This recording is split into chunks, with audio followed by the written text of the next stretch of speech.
ni saya buat kerja dekat tanah ni. Okay, inilah tapak kabin lion. So, dekat sini ada 10 base. 10 base.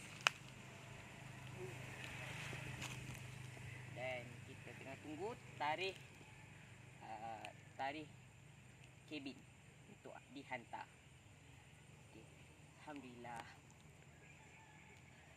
So, sini tempat kabin akan turun. Letak kat sini. Sampai situ. Alhamdulillah. Siap juga akhirnya.